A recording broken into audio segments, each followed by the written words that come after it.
បាទជំរាបសួរបងប្អូនទាំងអស់គ្នាថ្ងៃនេះខ្ញុំមានคลิปវីដេអូថ្មីមួយចង់ចែកម្លែកដល់អ្នកគ្នាអំពីការ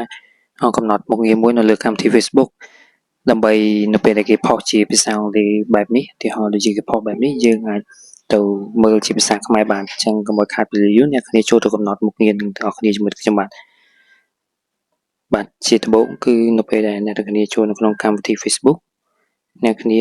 ចូលនៅក្នុងកម្មវិធី Facebook រួចហើយអ្នកគ្នាចូលកន្លែង profile អ្នកគ្នាមកនៅពេលដែលចូលកន្លែង profile ហើយអ្នកគ្នា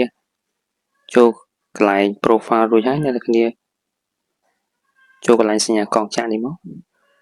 ពេលដែលអ្នកគ្នាចូលកន្លែងសញ្ញាកងចាក់ហើយអ្នកគ្នានឹងឃើញនោះ option ជាច្រើនអញ្ចឹងអ្នកគ្នាអូមកក្រោមអ្នកគ្នានឹងឃើញពាក្យថា language and region អ្នកគ្នា select ទៅនឹងមកនៅពេលដែលអ្នកគ្នា select ពាក្យថា language and region អ្នកគ្នាចូលទៅកំណត់មុខងារមួយចំនួននៅក្នុង option ទាំង5ហ្នឹងអ្នកគ្នាចូលកន្លែងទី2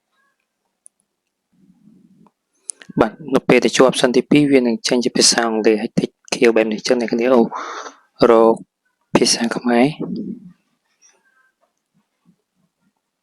បាទនេះជាភាសាខ្មែរអ្នកគ្នា select លើនឹងមកទៅមកអ្នកគ្នាអូផ្ទៃខាងលើអ្នកគ្នាចុចពាក្យថា save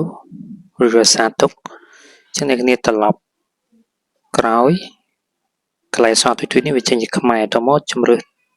option ទី3អ្នកគ្នាចូលទៅជំរឿស option ទី3យើងដាក់ជាភាសាខ្មែរបែបនេះហើយយើងជួយរក្សាទុក save demo តមទៀត option ទី4គឺយើងចូលទៅកំណត់ option ទី4គឺអ្នកនរគ្នាបន្ថែមនៅភាសាខ្មែរអញ្ចឹងយើងវាយខ្មែរនេះវាចូលមកខ្មែរហើយអញ្ចឹងយើងចុច save អញ្ចឹងកន្លែងនេះ